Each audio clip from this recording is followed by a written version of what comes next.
introduce today's moderator, Micho Spring. Micho is a senior reputation strategist and crisis counselor, experienced public company director, and Boston business and civic leader. Micho. Thank you, Kathy. I'm happy to be here and very excited to introduce today's panelists to discuss a very timely topic that is of great interest to all of us. So with us today, we have Udit Batra, who's the CEO of Waters Corporation, which is one of the largest analytical instruments and systems company in the world. Udit has led several transformations, including the merger of EMD, Millipore, and Sigma Aldrich in 2015, and has recently announced the intent to acquire BD's Biosciences and Diagnostic Solutions business. He has served on both public and private company boards. Derek May currently serves as president of Azalea Investments, a family-owned business in hospitality, commercial real estate, and out-of-home advertising. He was previously president of Morris Publishing Group, media company owned by the same family, which included 12 daily newspapers. And Sally Micho, Washington, let me just interrupt for 1 second.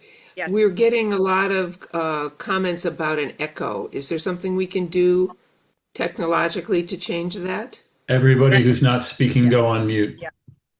Don't ask me about technology. But that's a very good suggestion to go on. Yeah. Is that better? Okay. Sally Washlow, just in case that we missed that. Sally currently serves as CEO of Orion Energy Systems, traded on the NASDAQ. She also is board chair of another company and has served on boards of public and private companies, both PE and family owned. So thank you all for your time and joining us today. I'm sure as many of you, when I first joined my first corporate board, I was told to always remember that my job as director was to have nose in, but fingers out. That line has become harder and harder to define in today's business environment. So let's start by talking about where that line should be for the board between strategic partnership and micromanagement. Let me start with Derek. Derek, how do you define the right boundary between governance and management? Well, glad to be here today. And I thought about this question, and as part of a family-owned company, family companies are often, the governance can be quite informal, and ours was that way. Just a few years ago, I joined this company, and our board members are all family members, and we operated in an informal fashion, not following a lot of best practices. We added some advisory board members to our board. One of those is named Roberta Sidney. She's probably on this call today. Some of you probably know Roberta. A few years ago, Roberta recommended that we go through an exercise where we created a governance decision matrix. And what that did is we went through a lot of scenarios and where did the line between board governance and operations begin and end. And while we understood generally the board is strategy and the president's job is to execute the strategy, we still lack clarity. And when you lack clarity, you lack speed. And speed is very important in today's business world. So we went through this exercise of looking at various scenarios and what would we do in each of those scenarios and who's responsible. That would also include the shareholders, the board, and the management. And while there's no policy or document that can replace judgment, and you always have to use judgment, and if a board member thinks something's important to discuss or tackle, that's fine, but it does help just to talk about those boundaries.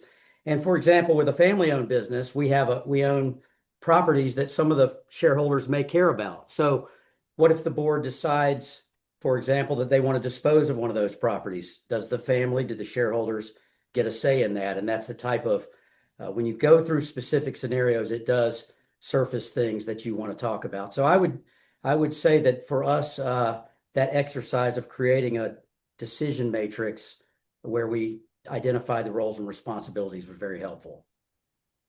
Interesting. Udit, let me ask you, can you share a specific instance where a board has helped you think differently about strategy? Firstly, thank you for having me, Micho. What a wonderful topic. And I hope to say nothing that gets me fired. So you're speaking about your bosses when you talk about board members. So with that as a starting point, look, first just to build on what Derek has said, I can't help but comment on this idea of strategy and operations and the separation between the two. Um, in any hierarchical organization, right? I mean, you empower people to do different tasks. They present a plan, and then you hold them accountable to deliver a plan. And the board does the same with the management team, right? There's a plan, and you're held accountable to deliver that plan.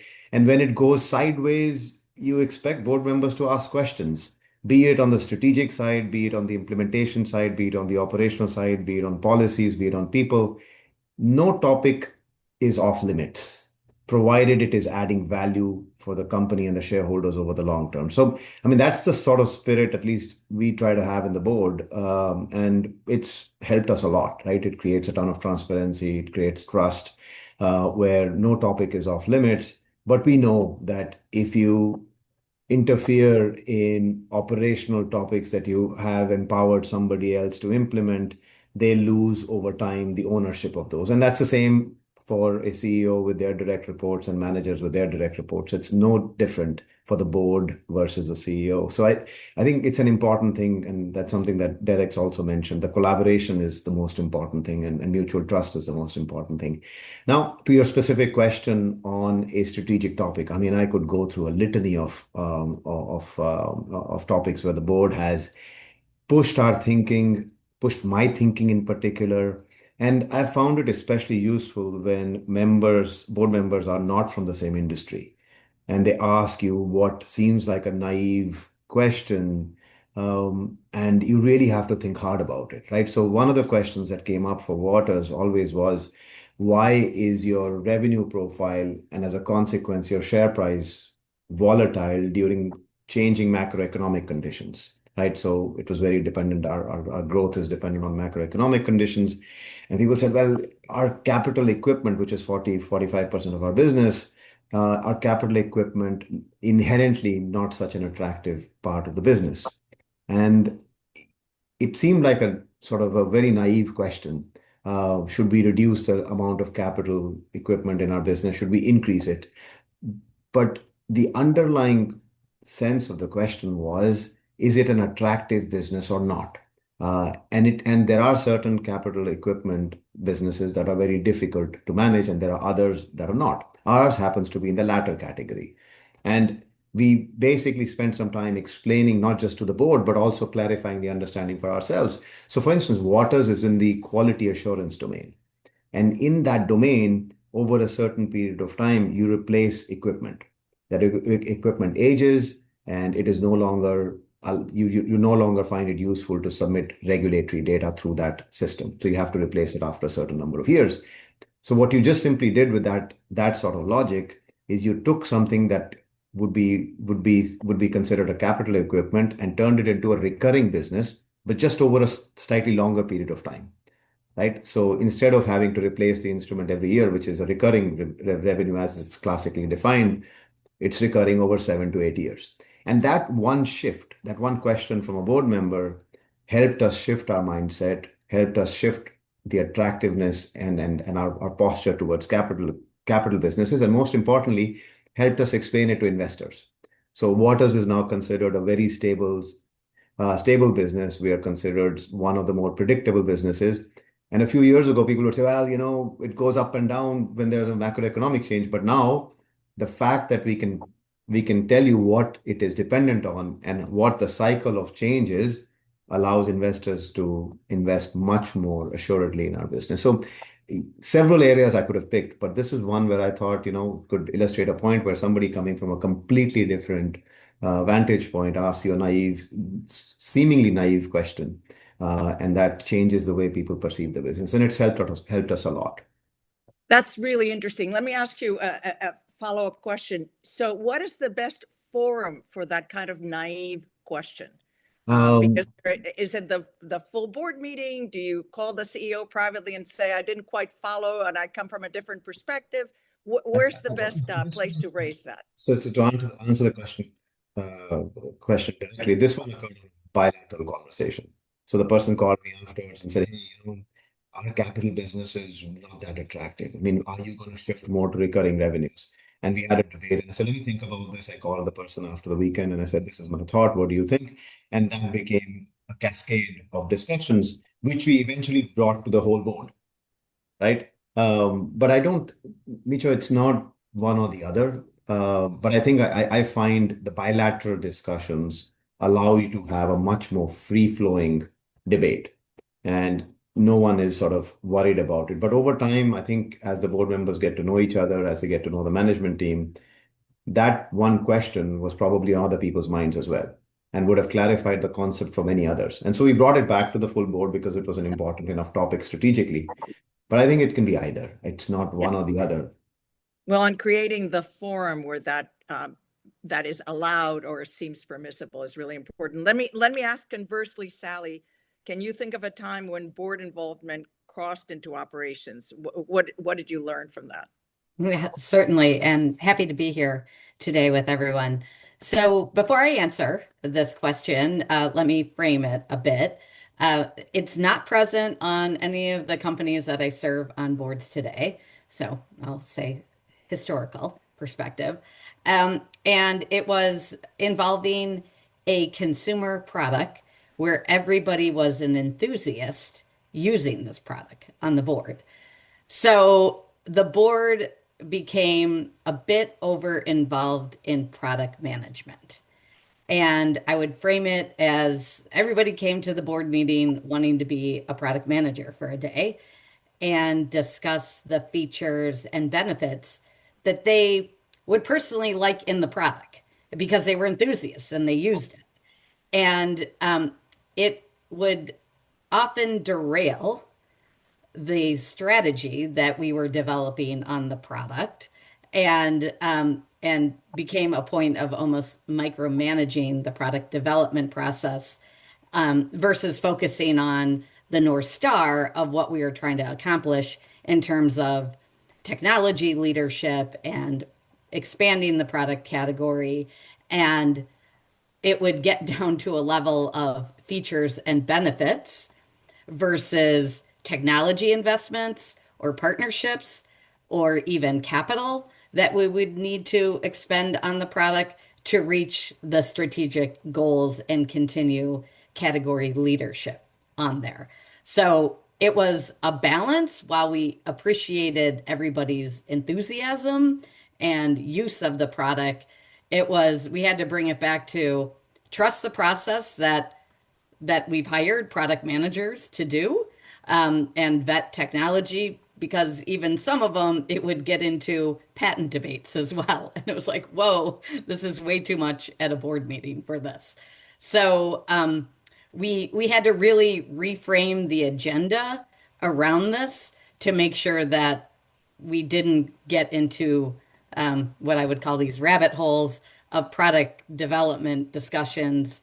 Partly, I think this was because we had a consumer product that people were very enthusiastic about and often were end users. So, in a way, I had to reframe it as well and invite them to any of our focus groups to share their input through that manner versus in a board meeting as well.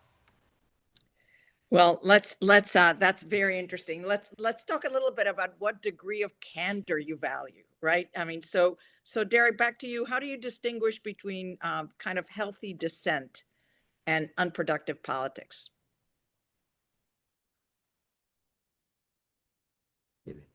Well, when you see it, but obviously, unproductive politics between board members can create a really uncomfortable situation for the management team, and you're potentially put in the middle of something. So we fortunately do not have that in our company, but I think the key operative word for healthy dissent is healthy, where you're focused on. I mean, dissent is obviously critical. The worst thing a company or a board may have is groupthink, and you're not going to make the best decisions when people aren't speaking their mind.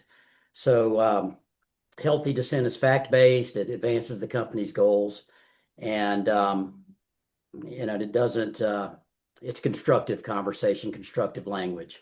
In our board meetings, it can get very spirited, and we have people on our board that often will disagree wildly about the path forward, but it never goes beyond what they believe is best for the company. And I believe that our batting average is going to be the best when everybody gets their thoughts on the table. So that's really the difference between healthy dissent and unproductive politics. Well, that's interesting. Let me shift a little bit to when there isn't good news. So, Sally, how do you want directors to hold you accountable when the news is not good? So I believe this starts by having a forum that bad news can be discussed transparently, even prior before bad news happens as well. So, in other words, there needs to be a culture and a tone within the board, whether the news is good or bad. And then when you go to that type of culture and tone, I think that you start to foster a resilient culture. And I think another key important point here is making sure that there is ethical leadership on all sides, management and the board, especially during tough times. And if you're fostering that culture constantly, then I believe that that carries through, whether it's good times or bad times as well. And then when the news is bad, I think as well, developing what that plan is and having regular feedback and constructive during that session, and then also having a process for an open dialogue that management then can come and discuss progress. And there's often going to be some setbacks during this time as well. Well, we certainly agree that when the news is bad or when there's a crisis is where the chemistry between the board and the CEO is tested. And it is not the time to start fostering it for sure. So Udit, what fosters true chemistry between the CEO? To build on what Sally has said, it has to be a no surprises culture, right? And that the way we do it, at least the way I do it with my board, I have a regular conversation with our chair, right? So once a week, once every 2 weeks, and it might be about nothing. It might be about small things, because during peacetime is when you build the relationship, not during wartime, right? So during peacetime, you're building the relationship and you're investing in each other's success. And he's got a ton of experience, right? He's got a ton of advice on different things, and it's usually advice. It's not direction, and it's terrific, right? The same thing I would do with my committee chairs, right? So if there is a compensation issue coming up, or a talent issue coming up, or a key talent is leaving, I'll apprise the comp committee chair much sooner than anybody else. If there's a financial topic coming up, so for instance, if tariffs, the changes in tariffs in the last couple of years, and how fast they were changing, uh, really engaging with the audit and finance committee chair regularly, right? Calling her up and saying, hey, this is what I'm seeing. This is how we're going to offset it. We're doing the calculations before we had done it. This is the calculation. This is potentially how we're going to determine the impact. What are you seeing in the companies that you advise? What are the other companies where you are a board member? Because your board is a superb resource. These are folks who have a ton of experience. That's why they're on your board. Plus, they are actively engaged in other boards as well, right? So the tariff topic was relevant for everyone. And the question is, what are the tools you're using? Is it reshoring? Is it inventory buildup? Is it passing on tariffs to customers, etc., right? So, and what is working, what's not working? And I think that sort of open discussion and immediate discussion is what fosters trust. And it goes both ways, right? If they're seeing something in the news and they say, you know what, Pfizer's renegotiating this MFN with the US government on pricing of medicines. What impact does that have on your business? And a board member called me and said, "Hey, I saw this. What do you think?" And it's immediate, right? So you have a discussion and say, "This is what I think, but I'm not sure what the full impact is going to be. We're going to do a bit of modeling and we'll come back to you guys." I think the most important thing here is the no surprise culture and being super transparent in peacetime so that when there is a difficult discussion, you can all sort of get on the table very quickly. And I can tell you when you're going through a large transaction, I mean, you impose on board members' time, and we've just been through one on weekends, on weekdays, and really unreasonable timelines, right? So you have to finish everything in 6 weeks or 8 weeks, and people are traveling to different parts of the world. One board member was in Stockholm, the other one was somewhere else, but they give you the time, provided you built the base and the respect and the importance of the topic with them a priori. So I've gone on long, but I think the most important thing to No, keep in no, mind yeah. is no surprises. No, and I think you underscore the fact that in today's world, quarterly meetings are so, the world can change between quarters, right? So this ongoing communication is really important, and particularly the role of the lead director or the board chair has become so crucial. But before we go to that, Ellen, any questions from the audience that we should take? No, we're good. We're Are you- good. are you- We're good for the moment, Micho.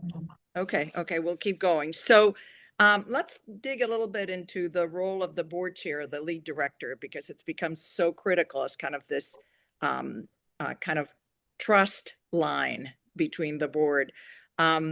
Derek, what do you lead on this? What do you need from the board chair or lead director to ensure that you're aligned? Yeah.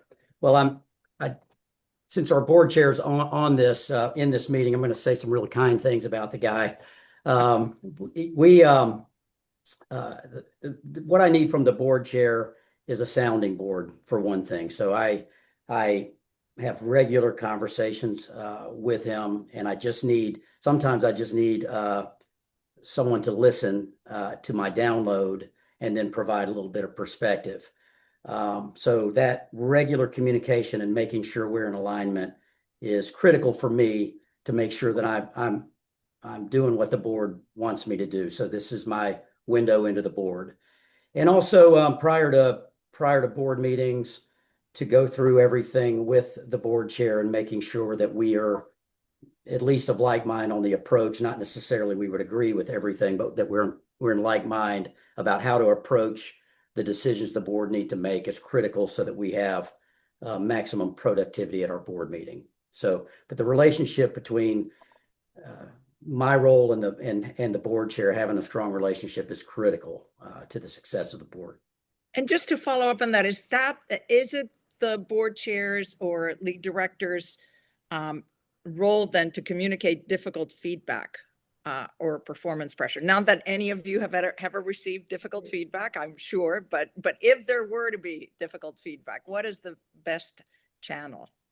Well, I actually meant to mention that, so I'm glad, Micho, that you brought that up.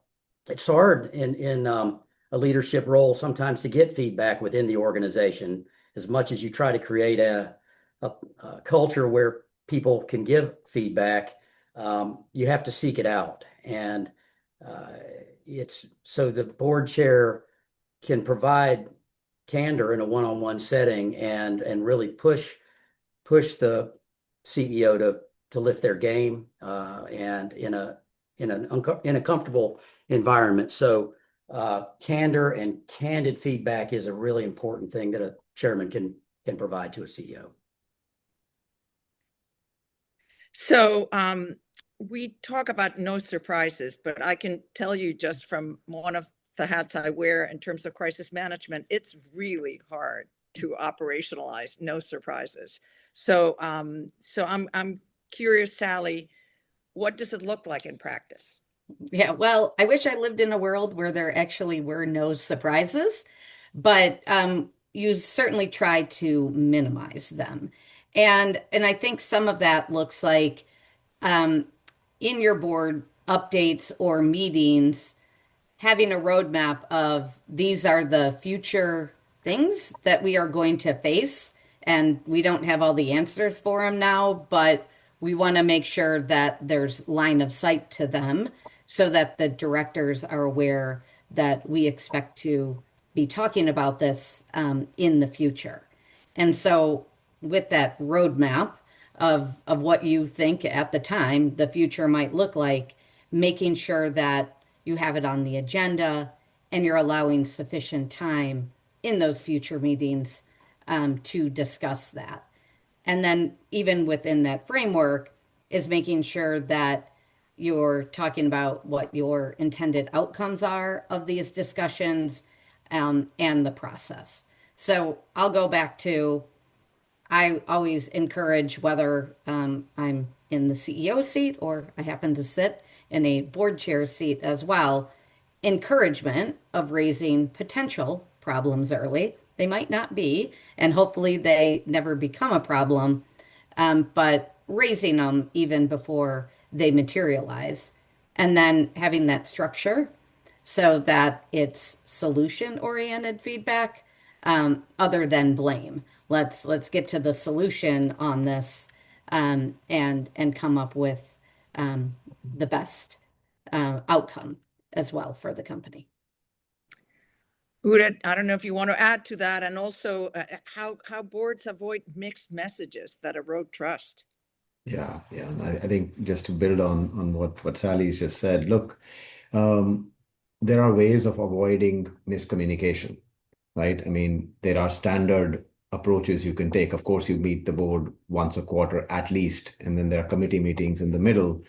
But what I try to do is, if there is a topic of interest, I'll try to issue a memo almost once a week, right? On what, so for instance, we again did a large acquisition, and I'll get into that if time permits, and that can result in shareholder reactions, and every week something new is happening. And the board is curious, and they've spent a ton of time with the management team trying to think through the acquisition, and they've spent a ton of time helping us mitigate risk.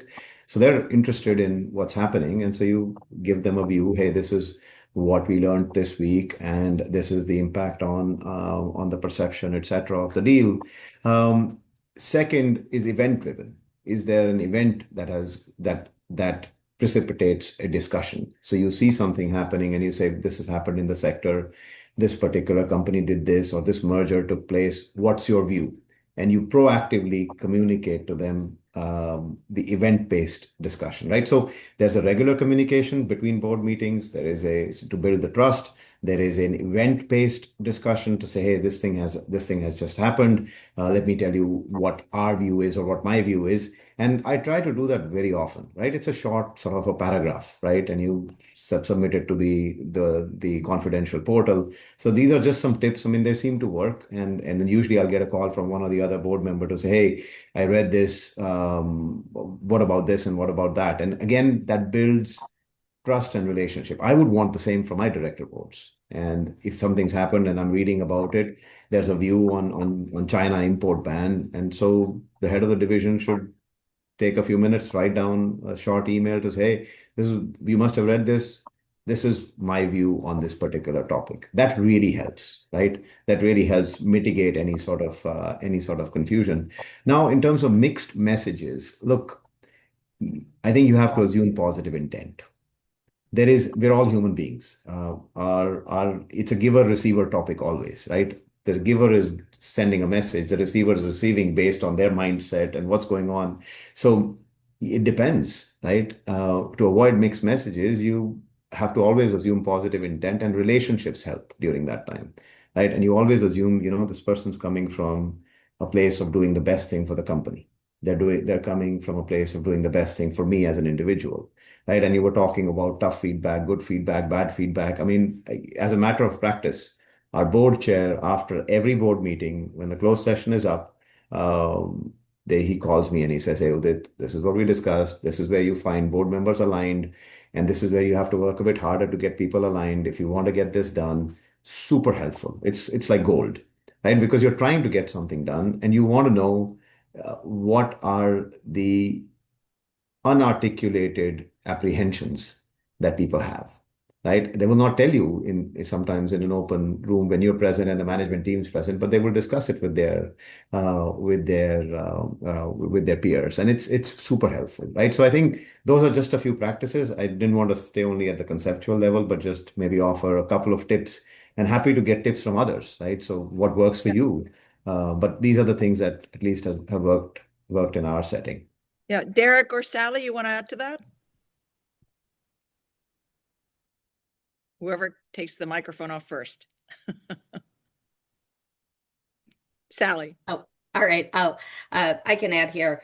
I think that all of that is so important in terms of having a feedback loop, because as Derek mentioned as well, it's tough to get feedback. You might ask your direct reports for feedback. Maybe they'll give you some, but they're not maybe going to give you the full picture as well. So having the board as that resource to give you feedback is really important, even if they're meeting with my direct reports to hear more about what's going on. They might be able to channel some of that feedback to me as well that they're not comfortable giving to me directly. And I respect that of them, but I do often look for feedback, and it is hard to get as the leader. Yeah, Derek? maybe just one other Yeah, thing go to ahead. add before Derek jumps in. I wouldn't underestimate the importance of humor, right? Not taking yourself seriously all the time, right? And poking at each other a bit in the right way. I mean, that really helps. So I'm a Philadelphia Eagles fan and I live in Boston.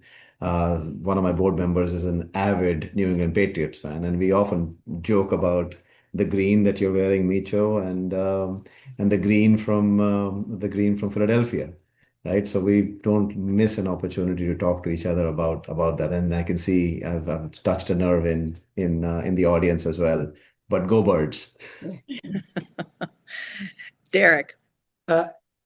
Well, I think the one-on-one setting for feedback is important. And I spoke about the board chair, but it's really true with your relationship with every one of the board members individually, and each of them will have different perspectives. So it's really important to have one-on-one informal conversations on a regular basis with all the board members. And I'll just close with go Jags.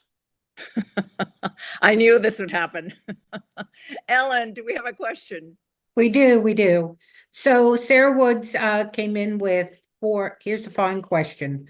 For CEOs who feel the board loses the thread on the overall strategy between meetings, how do you bring them up to speed or help them track more closely with how management decisions are aligned with the strategy?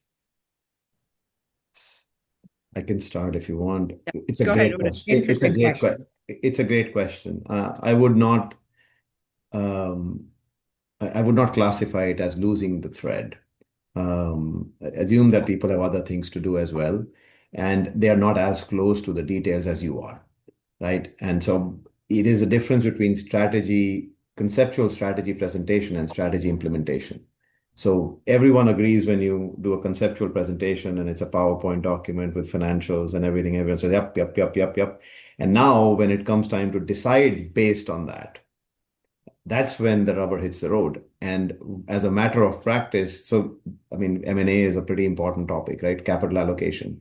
So you discussed a strategy and you said, this is our M&A strategy. And now comes time to buy something and you make a proposal. And the board said, shit, what are you saying? How are you saying this? And you go back. That can be the case if you have not again gone through the context. And I insist not just in the full group, but also offering people education sessions. What has worked for us very well is when we have a big decision coming up, we do multiple education sessions. So we'll organize 2-3 hours where the key management team members, subject matter experts will come in, talk about the technology, talk about the markets, and we'll do multiple sessions with different board members if they can't all attend.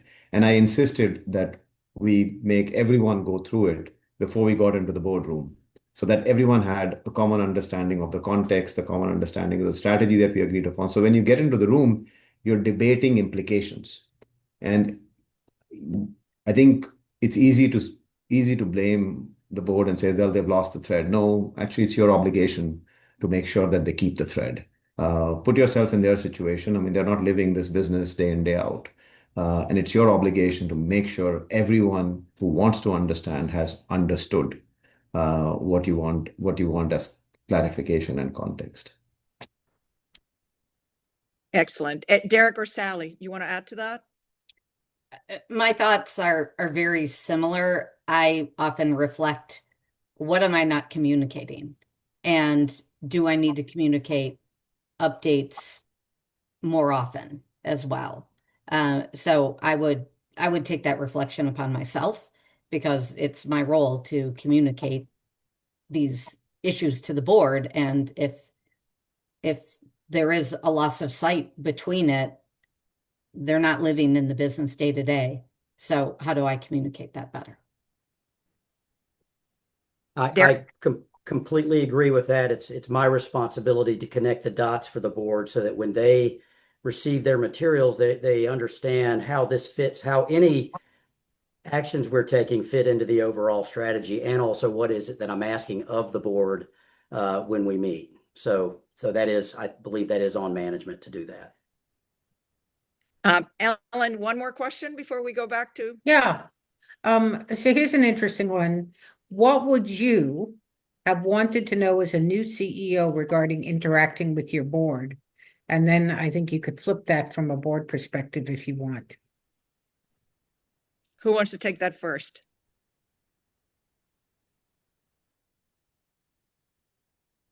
Udit? I was going to Go ahead. unmute.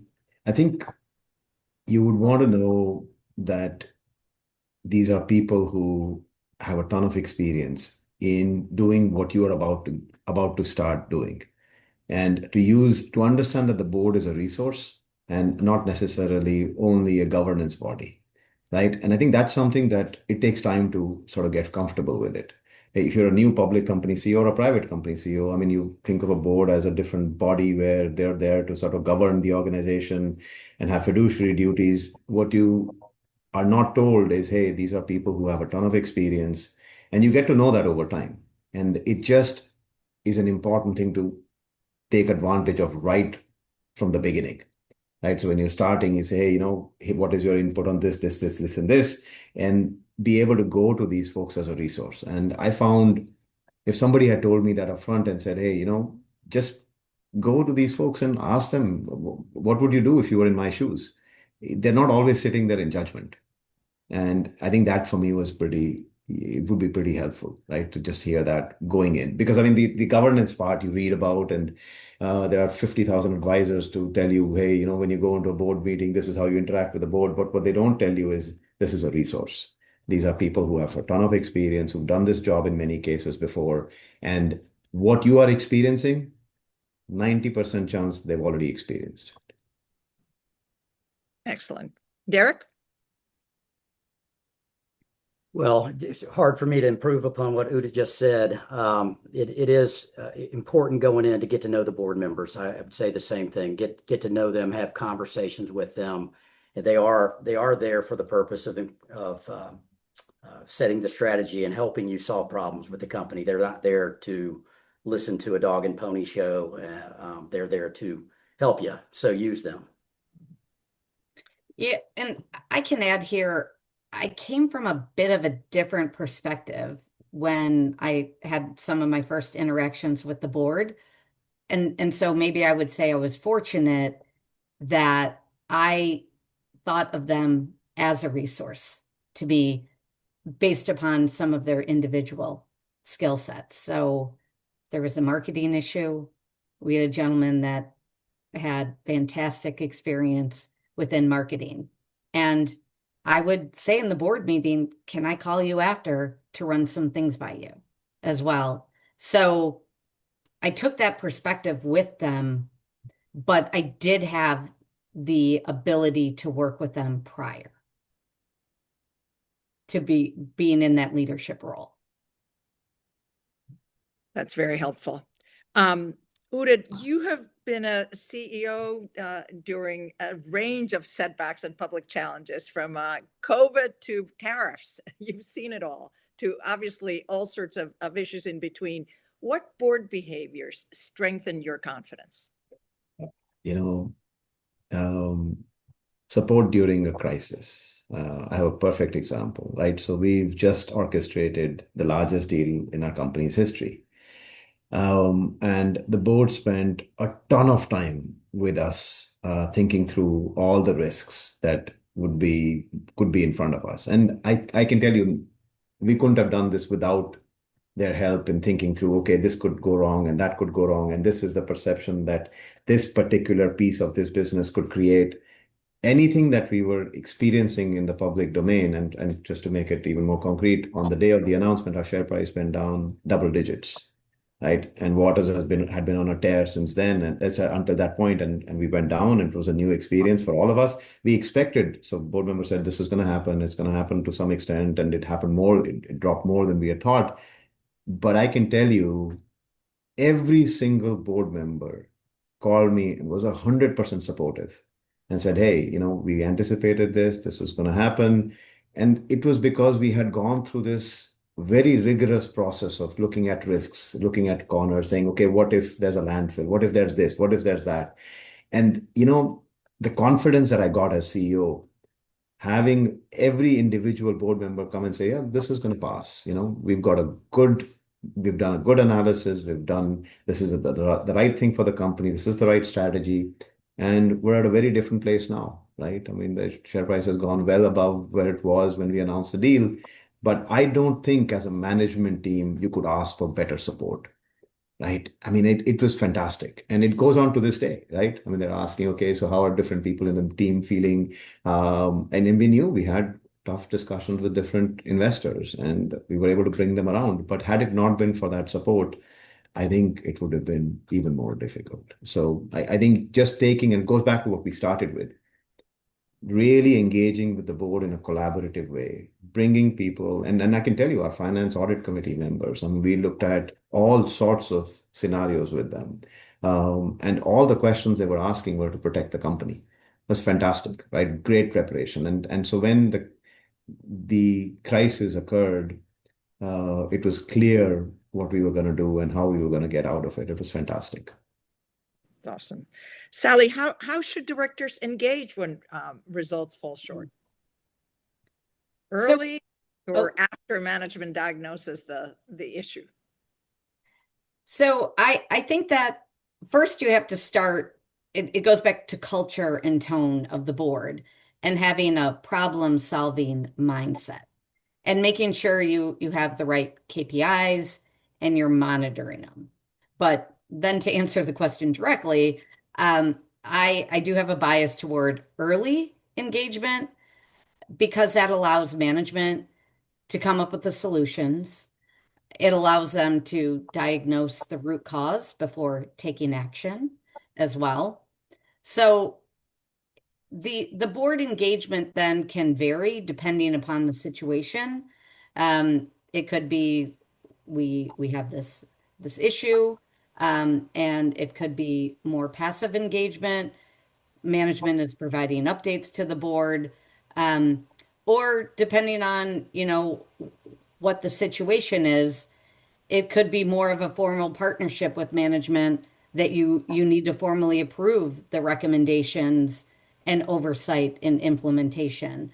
But having this set up beforehand with the board, and the culture and the tone, I think all feeds into how you react in these situations, which can vary based upon what the severity of the issue could be as well. So given that, Derek, what personal qualities makes a director invaluable in turbulent times? Yeah, so we're talking about personal qualities now, and not their business acumen. Right. And so I think the personal qualities a board member needs are the same qualities a parent needs when they're sitting in the passenger seat of their 15-year-old kids of the car, when their 15-year-old kid is driving. It's be calm and don't grab the wheel. I think it was thinking about our company in 2019, we were concerned because our largest single asset is a convention hotel that generated the bulk of our income. And we were concerned about how that exposed us because a hotel can be a volatile asset. And I was thinking about what would happen in late 2019 and maybe what would a 10% revenue downturn look like, and then COVID hit. And I didn't have the 100% revenue downturn scenario in my outlook. So we were burning cash. Our company was burning cash in 2020. We began having weekly meetings to discuss just how to manage through in the short term. And I don't remember exactly what we said, but I'm sitting here today, so that's good news. But what I do remember is the calm demeanor that the board had and how supportive they were as we had these weekly conversations and we managed through things. And we stayed strategic. We, in fact, during the pandemic, created our first strategic plan. So we started thinking about when we come out of this, how are we going to look different?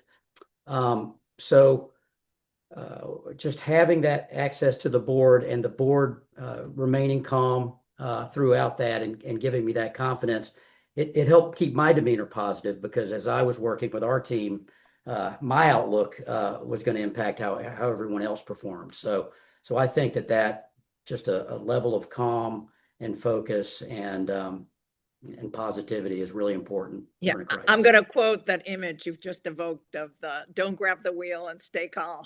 It's terrific. It hits the nail in the head. Ellen, I think we have another question. Yeah, we have several more, but here's a good one. Have you experienced a divided board with dramatically opposed views, and how would you advise handling the situation? We've all been through that.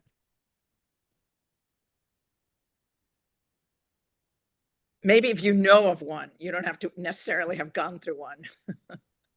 Yeah, I can start here. I think I have experienced where there were pretty opposing views on the board toward a future strategy that our company had. And how we managed it was listening and taking in both sides' input. We did delay any decisions so we could come back and satisfy the concerns that both sides had, to then come to, are we going to move forward or not with this strategy as well? So sometimes you have to take a pause before you move forward to bring the sides together. And oftentimes there's nothing wrong with going and getting more data and more insight on it, because oftentimes the questions that are being raised or why they're being opposed, you should run through that to make sure that they're not, things that are going to cost you in the future as well. So I think a lot of it is how you manage through that as well. And I wouldn't look at it as a setback. It's, let's go check this and make sure that we are moving forward in the right direction. It's a great point, Sally, right? So I think not to have a position of lobbying, that you're lobbying for a point of view, but to be much more balanced and to say, look, these are the facts, these are the assumptions, these are the beliefs, and getting everyone back to just focusing on those can really help. And it's not, I don't think, I mean, that's why I don't think the board is divided or not divided. There are different points of view, and perhaps we have different assumptions. And exposing those assumptions is the key point, right? And I mean, what I found in going through different sort of very constructive disagreements is that 99% of the time, those issues actually came up later in the public domain. So if these people had a question, you just simply cannot ignore it. You must, and that would be my advice to everyone, right? If any of your board member comes up with a question, don't try and ignore it and move past it.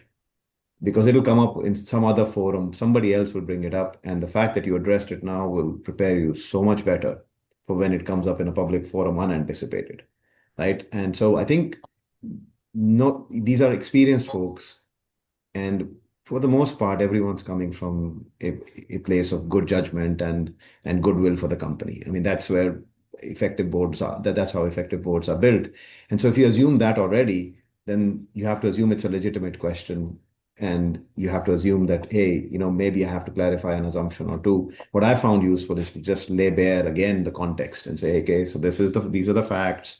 This is the basis of the recommendation. Here are a few assumptions we made. Maybe they're wrong. Let's have a debate on those. And here are a few beliefs that we have in making this proposal. And I mean, I think that can really help if you become explicit about those things. And again, your board members, your chair plays a huge role in that, right? They usually are able to orchestrate that discussion, create the discussion, keep the discussion positive and constructive so you move forward.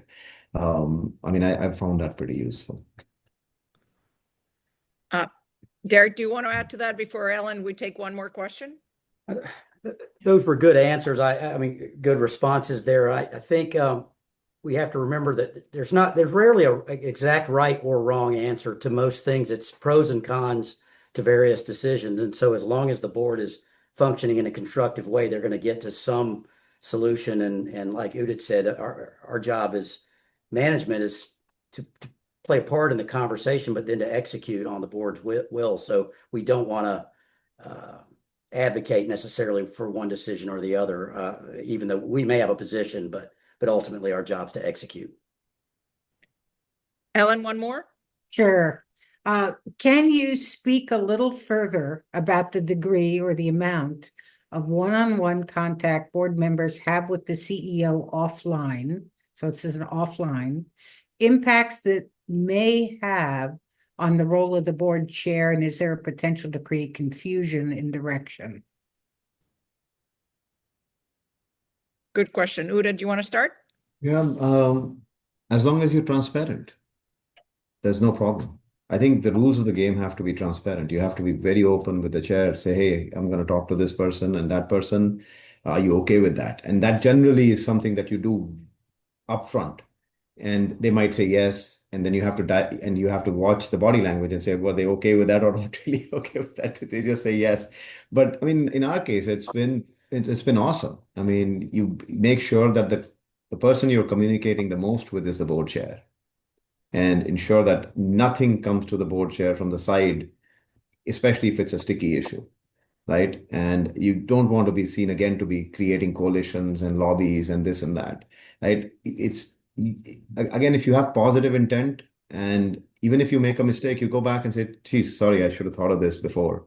It's okay, we all make mistakes. We're sort of senior executives in these corporations. People have seen whatever we're doing now, most people have seen it before, especially experienced board members, right? So I would not assume that they're naive and they don't understand. And you say, yeah, I mean, I needed to talk to the audit committee chair. I'm going to talk to them. I'm going to talk to them about this particular finance topic that they had questions on. And once you've done, call the board chair and say, yeah, I just made sure that they were aware, just so you know. And 90% of the time, they don't even want to know more.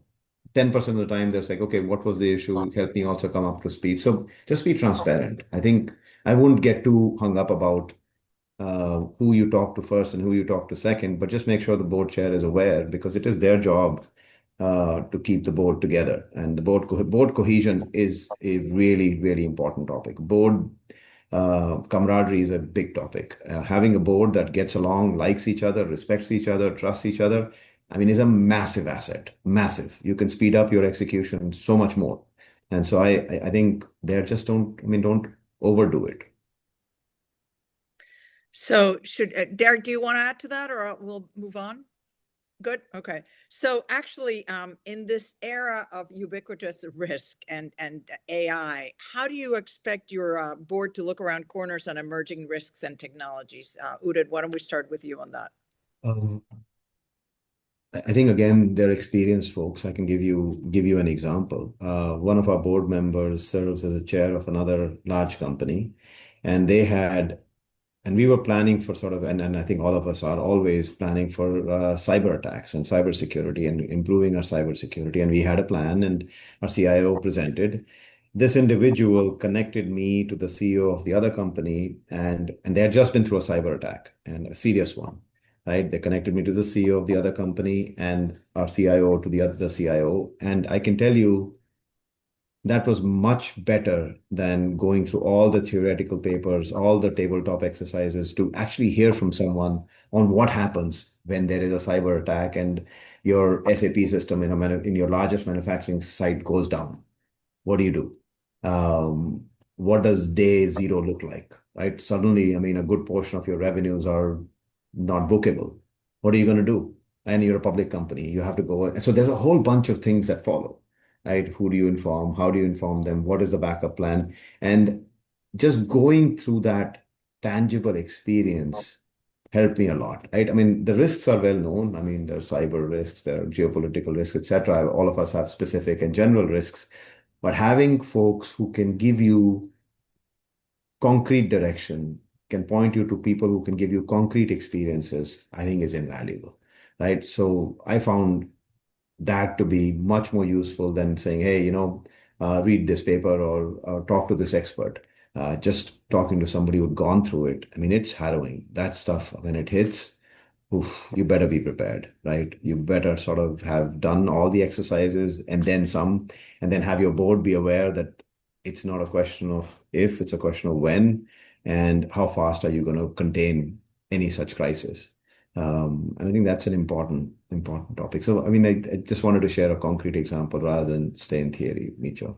And do you engage your board in contingency planning and the Absolutely. exercises?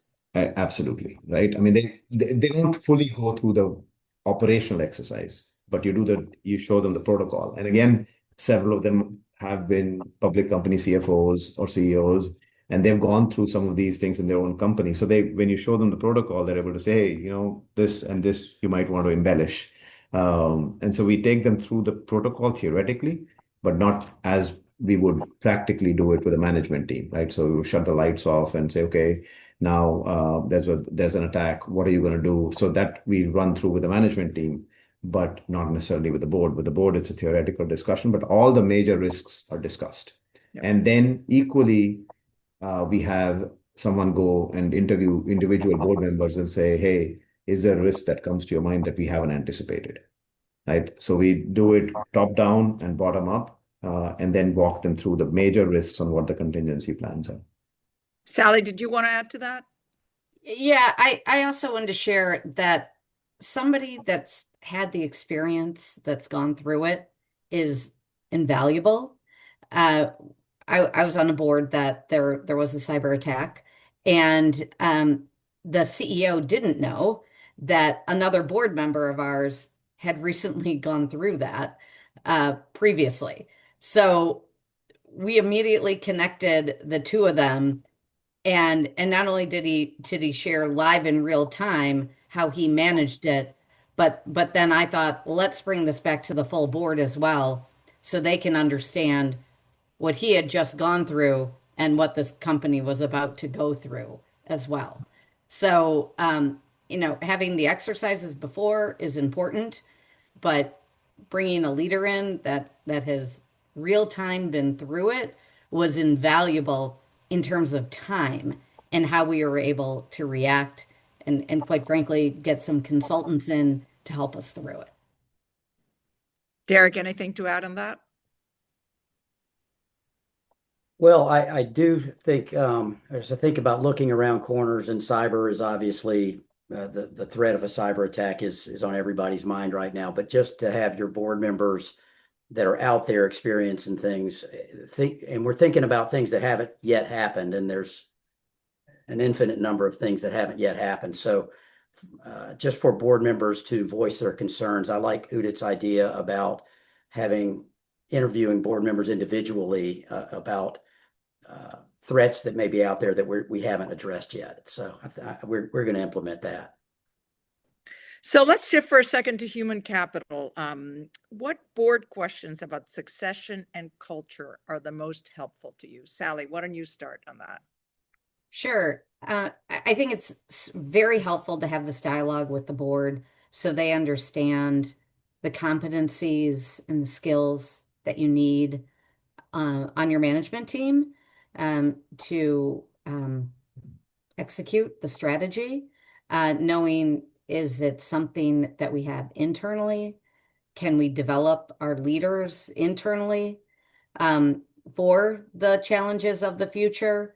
Or where might we have to go externally for talent as well? So I think it's very important for the board to be questioning us on, because sometimes as well, you're too close to things, you work closely with people. So, things that might not be obvious to you, a board member might be able to step back and ask, have you seen this? Have they done this before? And then I think those conversations, then a board member can lead you in. Are there certain assignments that this leader should have before they get promoted into this role? Is there coaching or mentoring that needs to happen before they move into a new role as well? And sometimes as a leader in the organization, you're way too close to it, and you think you have your mindset on a certain solution. So getting their feedback and perspective, I think is invaluable. Udit, I know culture is very, it's something you focused a lot of attention on. You want to comment on that? Yeah, look, I think Sally said it right. I think there is the mechanical part. So the once a year talent assessment process and succession planning process on who sits in what box and who are the successors, I think is important. But in my view, what's been more helpful is introducing the board to the key members of your team and of the critical roles in the company. And they form their own view. And what is interesting is often their view is not exactly the same as mine. And that leads to pretty rich and sometimes pretty combative discussions, constructively combative discussions. So I'll say, you know what, here is this person's track record. What's your problem? Say, well, you are overestimating that they could do A, B, and C. And you say, give me facts. And so we go back and forth. It is fantastic. And you cannot do it with anybody else, right? This is one of the places where you're totally lonely, right? You are trying to decide who are the best people in the positions, and sometimes you have blind spots because you know them for such a long period of time. They're doing an excellent job operationally, and then and suddenly the jobs increase 2 times, and the board says, "Hey, did you know the company is now 2 times the size? Do you think this person can do it?"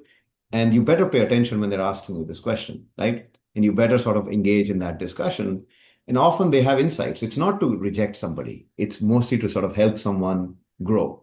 So, what other experiences, what other coaching, what other aspects of their emotional intelligence could they improve? What other aspects of their tactical work could they improve? So, I find the exposure of critical team members to the board is much more helpful than a mechanical exercise to say, hey, I have 3 successors and here are their grades and here are their achievements.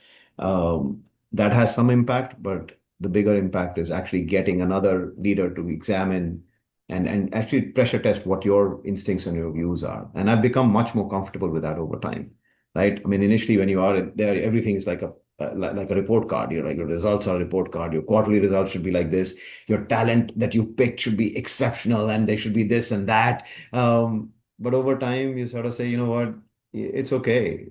Some of the things might not be perfect. How do I make them perfect? And and that's where the board and their judgment and their experience can really help you. And it's helped me more than once, right? And they've connected my team members to other folks outside the company and to say, hey, if they're not necessarily understanding from you because you're too close to them and we are the board, so they'll get upset. So why don't we connect them with somebody else who looks and feels like them outside the company? A couple of board members have done that for us as well. So again, underestimating the board's input there is a mistake. Derek, any different from a family-owned perspective? Well, one difference I was thinking about that as Udit and Sally were talking, that we have our shareholders are family members who are involved in the company. And it actually can become a challenge. Sally had mentioned earlier about being passionate about your business to the point where you're your own focus group and you start making decisions about what's on the menu. And that can be a problem for the management team. But family businesses have cultures that are set by the family. And so that family culture permeates throughout the organization. And so having not only having people that you're building through the company that are that have the technical fit, but also the cultural fit, so that they so, they enjoy being in the company. The company, it fits, and it continues to keep the sort of the family feel of the company moving forward. So I don't know if I explained that well, but you do have in a family business, you have that extra dynamic that the family culture. Derek, it's a fantastic point. And it's equally relevant to public companies that have long tenures of folks, right? So at Waters in general, people have a 20-year tenure, right? In many of our locations, this is the place where people came into from high school or for their first job and have stayed there forever.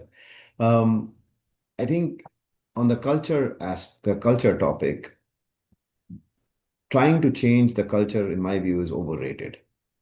You must spend more time trying to understand how things are done. And often they're done and they're successful for a reason, right? So at least what I've learned in my sort of 15-year or so leadership career is spending more time on understanding is much more fruitful. And then you can tweak things on certain behaviors on the side that help you achieve better outcomes. But if you spend no time understanding, then you can never integrate, even as a leader, right? So it's really important, at least in my view, to again spend time understanding. And for family companies, I worked for the Merck Group in Germany. It's a 350-year-old company. I mean, you have no prayer changing the culture in such a place. And then you shouldn't try, because they've been successful for a certain reason. They've done things in a certain way that has longevity. Better try to understand it than try to just go in and try to be a maverick and change it. So your point has a lot of merit in spending time just trying to understand that there are norms and there are behaviors that have succeeded over a long period of time. And then, yes, if you want to tweak things on the side to improve performance, no problem. Ellen, do we dare do one more quick question? Okay, one more. CEOs who inherit a board may not have the opportunity to build the level of experience or expertise they need for tough scenarios. So the two-part question, one, how would you recommend that you sort of handle the situation? And then part B is, does board education help, or are there other processes you would recommend? And it has to be quick. So let's start with Derek. I think board education is critical. Our company, as I mentioned, didn't have a lot of board experience years back, and we've made an effort to educate ourselves, participating in forums like this, going to conferences, and anything you were experiencing, it's been experienced somewhere else. So I think getting out and getting educated is critical. Udit? You always inherit a board unless you're a startup CEO, right? So you inherit a board. I would do three things. One, get your strategy and your direction right. Get a common understanding of that with your chair. Second, collaborate with your chair and have them understand what is a constructive board member and what's not, and leave it up to them to figure out how to orchestrate a change. And third, you will never, ever have a perfect solution. You're not perfect yourself. Right? What makes you think you deserve everybody to be perfect? Right? So I think just understand that there's positive intent, work with the chair, and do the work in trying to ensure that everybody understands the context and the direction. 99% of the time, you'll find that people will align if you give them respect and you give them time to understand the context. But if you feel like things are not going in the right direction, chances are your chair sees it too, and let them orchestrate the change. The board the board is the chair's responsibility. So I would urge us not to sort of overestimate our importance in that one as well. Sally? I would add on that too, if you inherit a board, get to know those board members as well. So, spend time with them, and absolutely work with the chair, to help build and facilitate that. So we're out of time, except we would love to wrap up with each of you giving us your 3 final brief takeaways that you suggest our attendees take back to their boards. So let's start with you, Derek. If you haven't done it and you are concerned about governance boundaries and boundaries between management and the board, I'd suggest doing an exercise where you create a governance decision matrix. And if you do have one, look at it every once in a while, because it may not serve you anymore. But just it's not a be all end all solution, but it will help you with those instances that come up. Udit? Sure. So 3 things. First, I think there's never enough time that you can spend on creating a common understanding of the situation, right? Do it once, do it twice, do it 3 times, do it 100 times, and don't assume people understand what you're saying even after that, because you're running the business, you're very close to it. Make sure people understand what it is. Second, get to know the people, right? Spend real time, not just sort of board time, but real time outside the boardroom. Be transparent about it. And third, give yourself a break. These are tough jobs. The board jobs are also tough. The CEO jobs are also tough. Give yourself a break. You're not going to get it perfect every time. And the better the relationship, the more transparent you are, the clearer the understanding is of the context, the better chances you have as a collective team to succeed. So those would be the 3. And Sally? Sure. A lot has been said, but I think it's very important to spend the time up front to have the right culture and tone on the board, that there's trust there, and collaboration amongst management and the board, because you're going to have good times, but you're going to encounter bad times as well. And having that foundation is absolutely paramount, for all of you to be able to accomplish through good times and bad. Well, thank you, all 3 of you. This has been a masterclass in board CEO relations, and I'm going to take a lot of wisdom from it all, especially that image of driving next to my 15-year-old son, which I now forever will think of as the right temper to have when you're in a board meeting. But anyway, thank you so much. And I also wanted to mention that NACD just issued a blue ribbon report on this topic, which is really terrific reading. I got to it in one of my many flight delays in the last 2 weeks, and it's really worth reading. So thank you all, and back to you, Kathy. Thank you so much to all the panel members, and to you, Micho. This has been fantastic. I think I'm going to send a video of this to a couple of my board chairs. I think some of the culture part of what you talked about, and trying to understand each person's point of view rather than to be judgmental from the beginning, is really a helpful insight into how to make a board work better within itself and work better with management. So this was extraordinarily useful to me in thinking about how to do this role and how to play this role. We've got a lot of things going on here at NACD New England. This has been a fantastic program. Thank you all for it. But we've got some fantastic programming coming up as well. I think you'll see on your screen that our calendar for the year is filling up, and we hope all of you on this program will join us at one or more of our upcoming events. Save the dates, please. April 9th, we'll be hosting our Aspiring Public Company Director program at KPMG. That's an in-person program. And on June 4th, we'll have advanced topics for experienced public company directors, which will be held at Foley Lardner. And again, that's certainly an in-person.